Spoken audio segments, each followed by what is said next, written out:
Bien, señoras y señores, bienvenidos a este su espacio sobre la noticia. 30 minutos de análisis y comentarios sobre los principales temas nacionales e internacionales.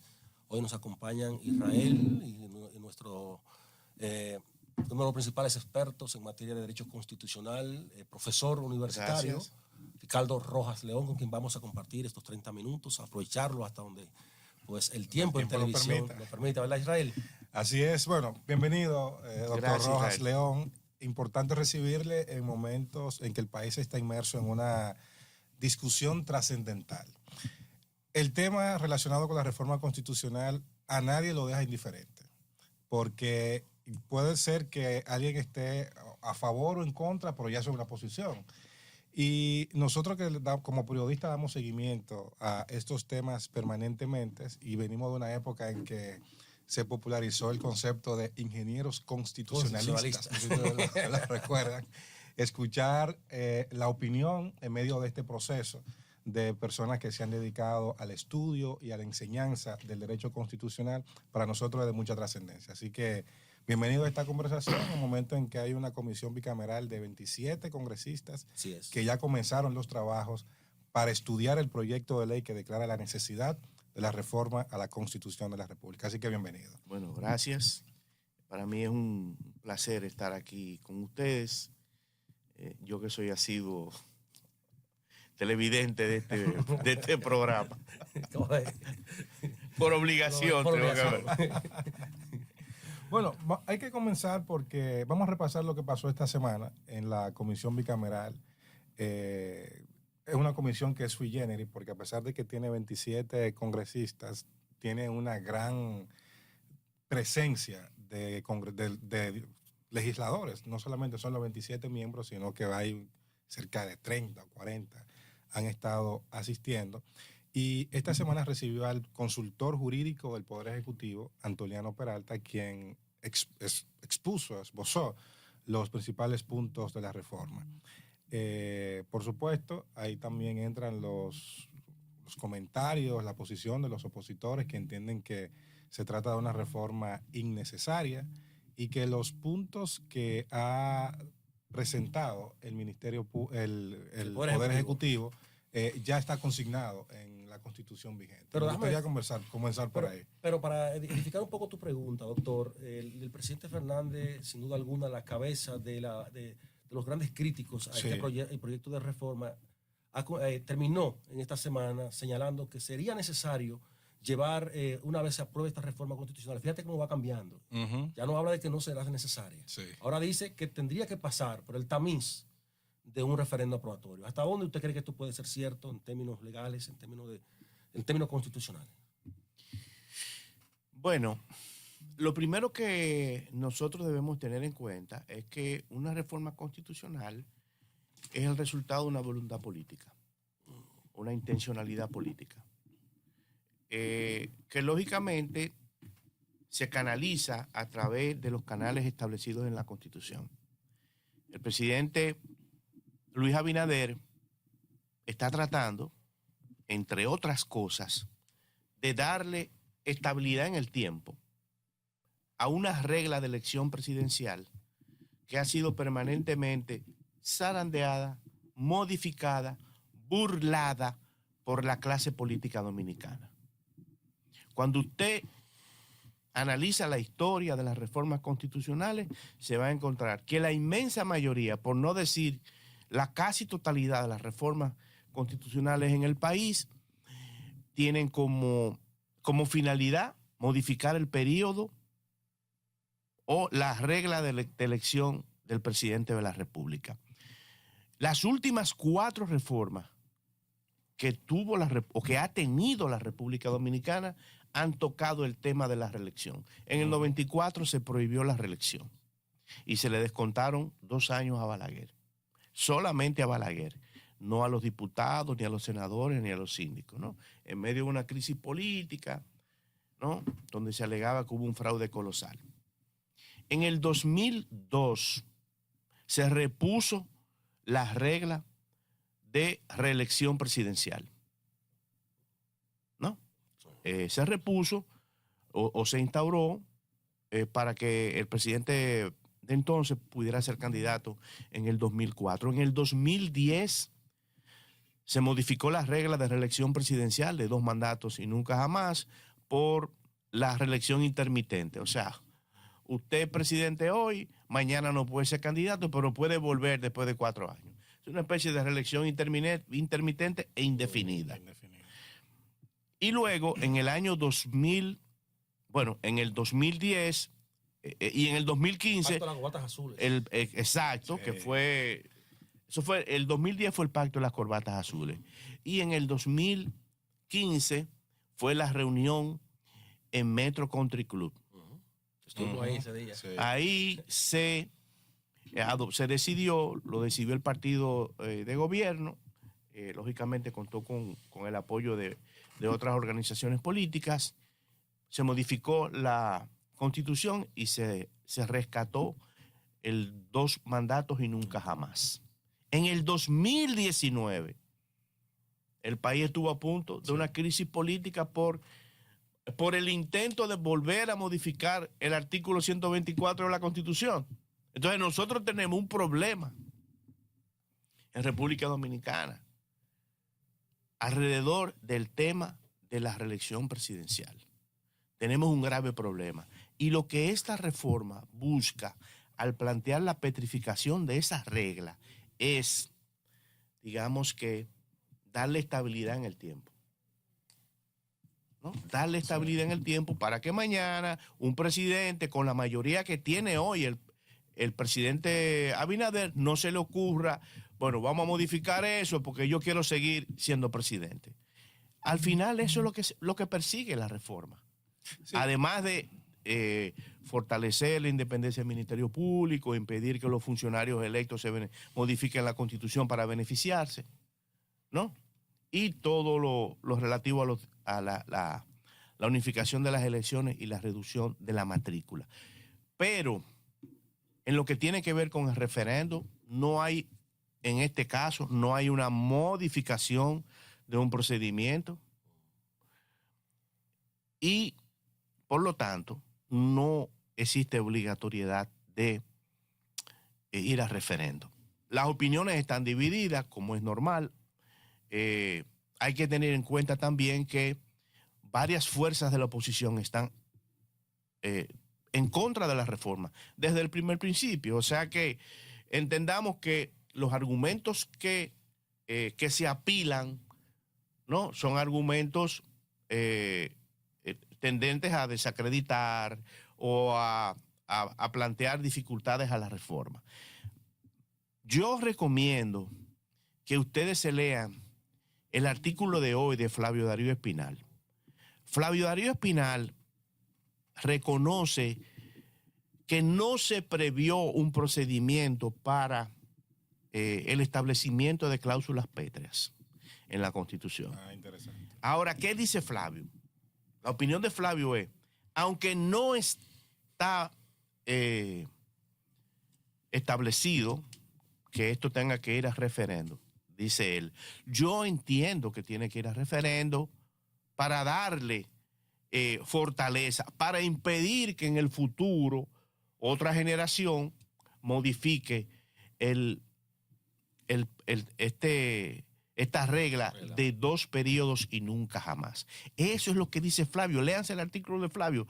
Pero real y efectivamente no hay ninguna disposición en la Constitución, mucho menos en el 272, que obligue a ir a referendo, en este caso, tratando de, cuando se trata de establecer como regla, como cláusula pétrea, como cláusula intangible, como cláusula inmodificable, la regla de los 2 periodos y nunca jamás. Bueno, antes de ir a una pausa, recordar que si no existen esas reglas, es precisamente porque en el 2010, cuando el partido hoy de oposición, con mayor control en el Congreso Nacional, no se pudo poner de acuerdo para pasar entre las tantas iniciativas que quedaron pendientes de esa reforma constitucional. Esos grandes opositores a una reforma que hoy pues tiene esa parte como una de las lagunas principales. Ustedes que de alguna forma han cubierto el Senado de la República, el Congreso, algún vínculo han tenido, sería conveniente que trataran de conseguir el proyecto de reforma constitucional tal como fue sometido en el 2009. Y ustedes se van a encontrar con la sorpresa de que ese proyecto lo que planteaba era que un presidente de la República podía reelegirse por un periodo, descansar por 4 años y volver. O sea, el continuismo. El mesianismo político. El continuismo con vacaciones. Así es. Tomando vacaciones. No, ¿Tú entiendes? Entonces, así, unas vacaciones de 4 años. Unas vacaciones de 4 años. Entonces, regresar nuevamente. Entonces, lo que nosotros tenemos que preguntarnos es si eso es lo que le conviene a la democracia dominicana, si eso es un reflejo del principio de alternabilidad en el poder, que es un principio básico de la democracia. No hay democracia si no hay alternabilidad en el poder. Y si eso es lo que le conviene a la clase política nueva, a la que está emergiendo, a los jóvenes, a la gente que tiene 20 o 30 años militando en un partido político. El relevo generacional, doctor, que es lo que busca garantizar esta reforma constitucional. Nosotros vamos a una pausa, señores, y cuando regresemos continuaremos con más sobre el análisis que está haciendo el doctor Ricardo Rojas León sobre la reforma constitucional.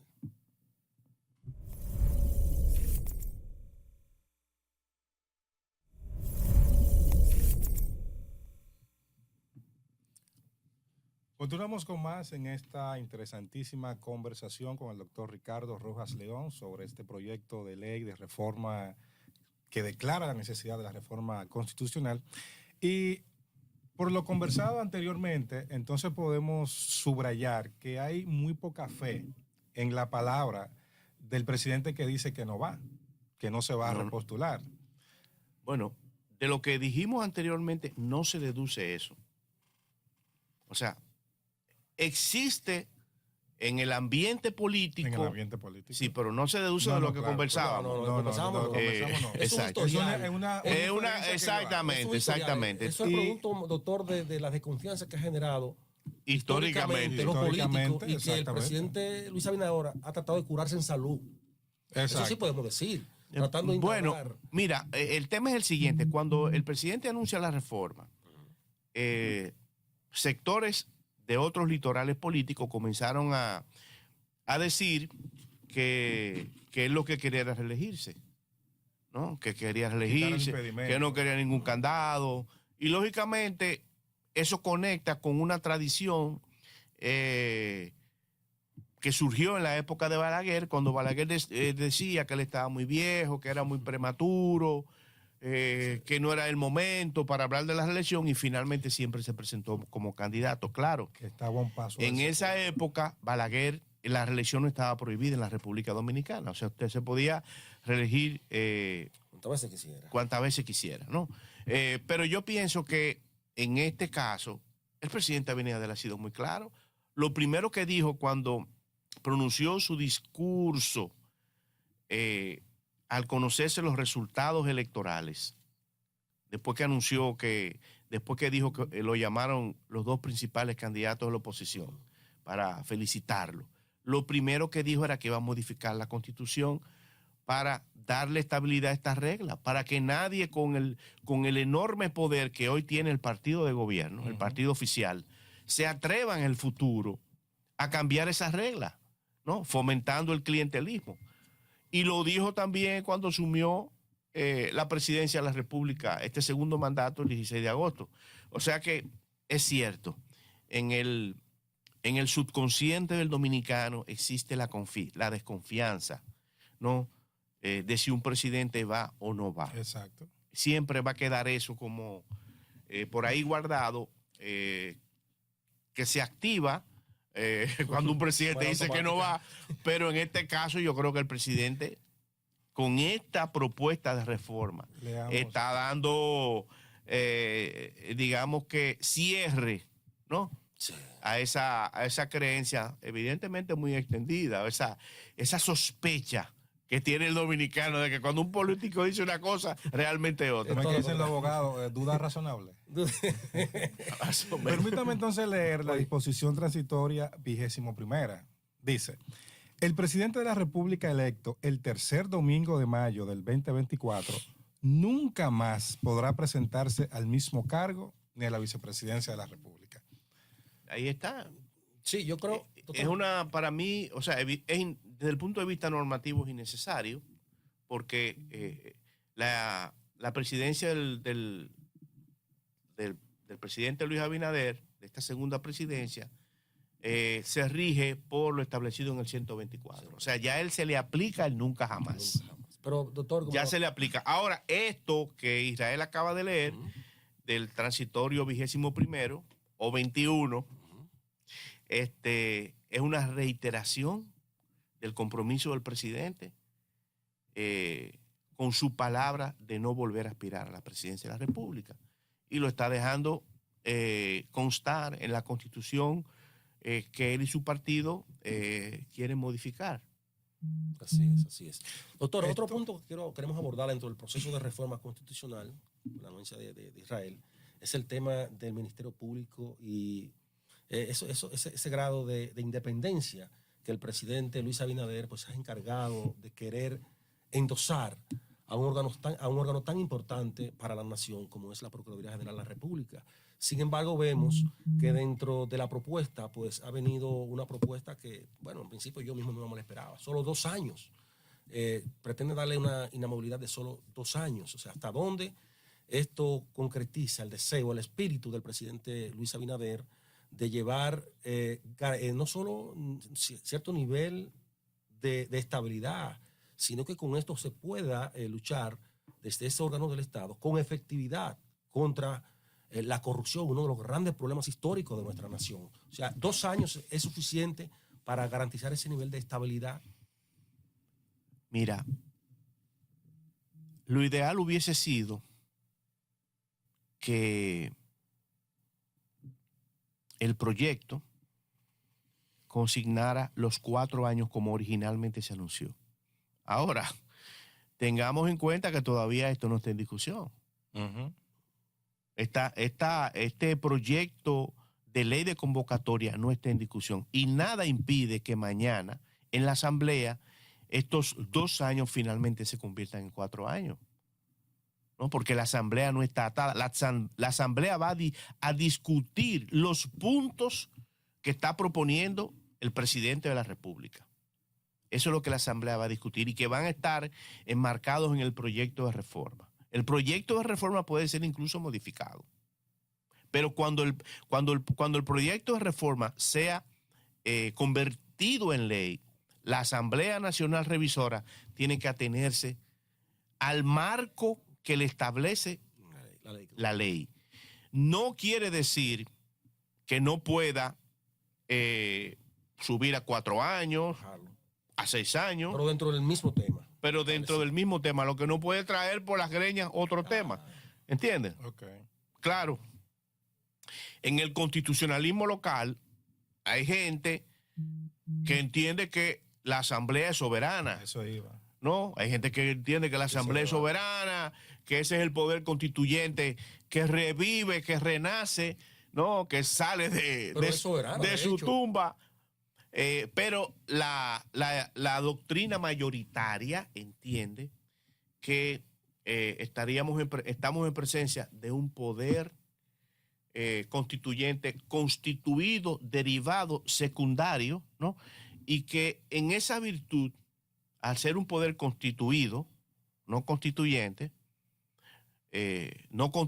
primario, originario, tiene una serie de límites. Okay. El tema de los límites en la reforma constitucional es un tema, digamos que importante, trascendente. Hay límites expresos a la reforma, como es el caso, por ejemplo, del artículo 268, que es una cláusula intangible. Hay autores que hablan, ¿no? Y muchos, de límites implícitos a la reforma. O sea, hay cosas que, aunque no estén prohibidos o no estén consignados como cláusulas pétreas, se consideran inmodificables en una constitución. Y hay quienes también hablan, eso ustedes lo pueden consultar en varias obras, de que hay límites, lo que llamas límites heterónomos, o sea, que vienen, por ejemplo, como producto de compromisos internacionales del Estado Dominicano, ¿no? O sea, el Estado Dominicano, por ejemplo, ha suscrito 2 convenciones internacionales en contra de la pena de muerte. Entonces, el Estado Dominicano no puede establecer la pena de muerte en la Constitución, porque ya se comprometió internacionalmente. Esa es una teoría. Hay quienes dicen que nada de eso tiene sentido, porque, bueno, en derecho todo es opinable y son pocas cosas las que están escritas sobre piedra. Quizá la dignidad de la persona y una serie de valores y principios. Pero en este punto quiero precisar lo siguiente. Miren, no lo agotamos en el primer bloque. La cláusula pétrea lo que busca es explicitar un principio implícito en la forma democrática de gobierno, que es el principio de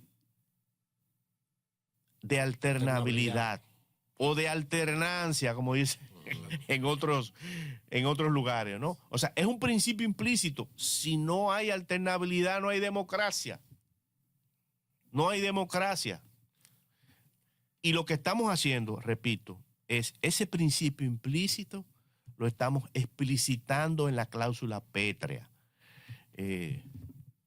Doctor, un tema que yo quiero que abordemos, y lo vamos a hacer después al regreso de la pausa, es cómo se afecta el mandato hasta donde yo tengo No entendido. terminamos el Ministerio Público, pero Seguimos ahora. Seguimos ahora. estamos como medio. Pero hay un tema importante que me gustaría que usted lo abordara, Bueno, dominicano. sí, desde la óptica de su conocimiento, y es el tema de hasta dónde se afecta la soberanía de un pueblo cuando se designa a un alcalde, por ejemplo, se le permite renunciar a su cargo para ir a un puesto, a la función pública designado por el Poder Ejecutivo, hasta dónde se interpreta como el uso del poder en contra de la fuente del poder, que es el soberano, según el artículo 2. Eso y más cuando nosotros volvamos de esta pausa.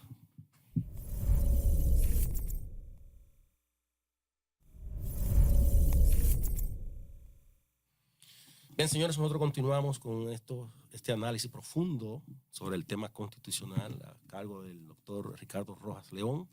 Le preguntábamos antes de ir a una pausa, doctor, ¿cómo usted interpreta el hecho de que un candidato, o sea, un funcionario electo por el pueblo pueda renunciar al cargo para ser designado en un puesto del gobierno central sin que esto vulnere el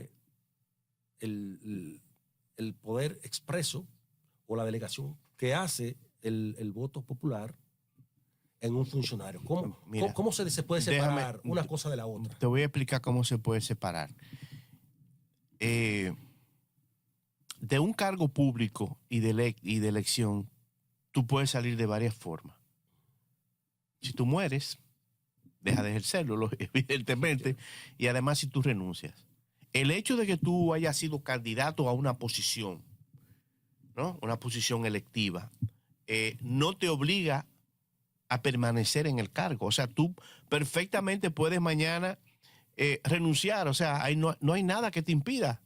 Eso ocurre todos los días. Perdón.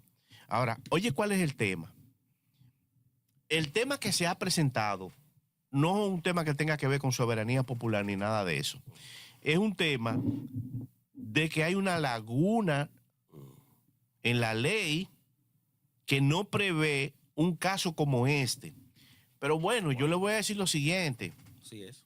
Desde Aristóteles se dice que la ley se hace para lo que se conoce, no para lo que no se conoce. El legislador no puede prever lo que va a pasar en el futuro. Fíjate que, por ejemplo, y me voy al ámbito económico, hay una serie de actividades económicas, ¿no?, que el sector privado desarrolla y que luego, mucho tiempo después, es que se regulan. Sí. ¿No? Porque el sector privado tiene la iniciativa, tiene el interés, la creatividad. Oye, el leasing, que es una forma de negocio, ¿no? Un modelo de negocios, surgió y comenzó a desarrollarse mucho antes de que existiera una ley sobre leasing, ¿no? Entonces, incluso los mercados de valores, donde se iniciaron los mercados de valores, primero surgieron, ¿no?, y luego fueron regulados. Entonces, Eso pasa con la ley. ¿Cuál es el problema? Que la ley, no la Constitución, ¿no? La ley no prevé la forma en que se reemplaza a un vicesíndico, ¿no? Que renunció luego que el síndico renunciara. ¿Qué dice la legislación comparada? No. Yo no te puedo, yo no me he detenido a ver qué dice. La legislación municipal, estamos hablando de la legislación municipal de todos los países. Yo, lamentablemente, eso no es objeto de mi interés, entonces, y por eso no te puedo responder. Doctor, entonces podríamos decir que un funcionario electo que pues renuncie al cargo puede invocar inclusive el principio de indivisibilidad. ¿Indivisibilidad en qué sentido? De que nada me puede a mí atar a algo sin darme la posibilidad de yo separarme en un momento determinado.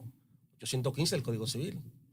Pero es que te voy a decir lo siguiente, es que tú no estás atado a un cargo público, nadie está atado a un cargo público, ni un funcionario electo, ni un funcionario designado. Tú puedes renunciar, no hay nada que te prohíba renunciar. Lo que hay que aprovechar es la debilidad de la ley, en este caso, para corregirlo. Exactamente, lo que hay que legislar. Para que cuando vuelva a ocurrir en exactamente. el futuro, entonces, ahí hay una laguna. Hay una laguna. Oye, una laguna normativa es cuando en un sistema jurídico hay un supuesto de hecho que no tiene una solución jurídica. Eso es lo que se llama una laguna normativa. Aquí ya hemos visto que esto puede suceder, ¿no? Entonces, pero no hay una respuesta del derecho, del sistema jurídico. Lo que hay es que construir esa respuesta. Ahora, en el interín, yo no sé qué solución le han dado, pero en este caso tiene que ser una solución provisional basada en principios. El principio quizás de continuidad de la función. Repito, no sé cuál es la solución que se ha buscado. ¿Derecho administrativo puede tener alguna jurisprudencia que pueda dar? No sé, porque si este hecho no se ha presentado anteriormente, probablemente no haya una jurisprudencia. O sea que está trancado el juego. No necesariamente. Yo pienso que se puede buscar una solución. Una solución puede ser que los miembros de la sala capitular se pongan de acuerdo, ¿no? Y designen provisionalmente en lo que hay una solución jurídica cierta a alguien para que ejerza la función, alguien del propio cuerpo. Se me ocurre, ¿no? Estoy hablando de que, mira, oye lo que pasa. En derecho hay los casos fáciles y los casos difíciles. Los casos fáciles son aquellos donde el propio derecho te da una solución, ¿no? Y yo siempre pongo, cuando explico esto a los alumnos, siempre pongo el caso del homicidio. ¿Qué dice el código? El que voluntariamente mata a otro se hace reo de homicidio. Juan mató a Pedro, Pedro es reo de homicidio. Pero hay otros casos donde la ley no te da una solución. Entonces, si la ley no te da una solución, entonces tú tienes que ir a los principios y en base a los principios tú probablemente puedas encontrar una solución razonable al problema jurídico que se presenta. El derecho es un conocimiento práctico racional, orientado a la solución de problemas. El derecho no es para crear problemas, es para solucionarlos. Resolver.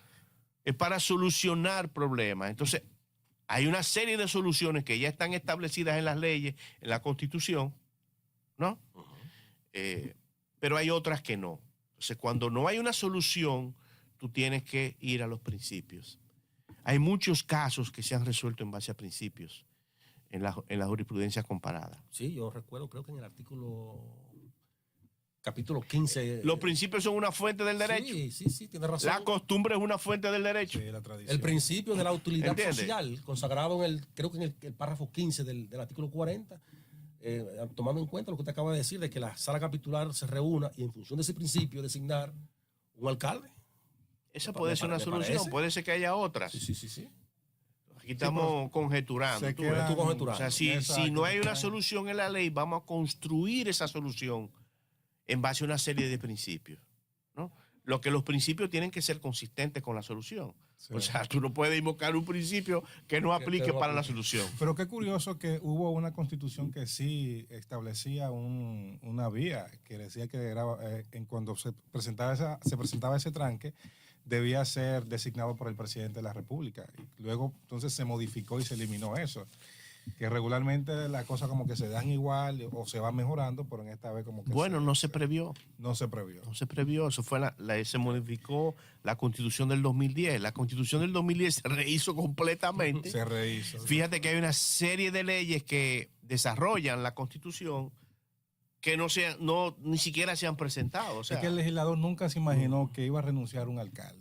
Y como son los políticos que el vicealcalde, que siempre quiere llegar a ser alcalde, iba a renunciar también. Eso no lo previó señores, nadie. nos están votando. No estamos Sí, dando, señores. En televisión el tiempo es muy Nicole corto. Morel nos está votando. Sí, así, que oiga. quede públicamente constancia de que es ella. Hay que exponerla. Sí. Doctor, muchas gracias por acompañarnos. Estos Bueno, 30 nada. minutos, brillante análisis sobre el tema constitucional. Esperamos que cada viernes... Es poco tiempo. Vamos a ver si lo hacemos cada viernes, sí, como cada tú propones. viernes, sí, es que lo tengamos aquí dándonos un poco de luz sobre un tema tan delicado como es la reforma constitucional. A usted, gracias, Israel. Igual será pues hasta la próxima cuando Dios y Nicole lo permitan. Sí.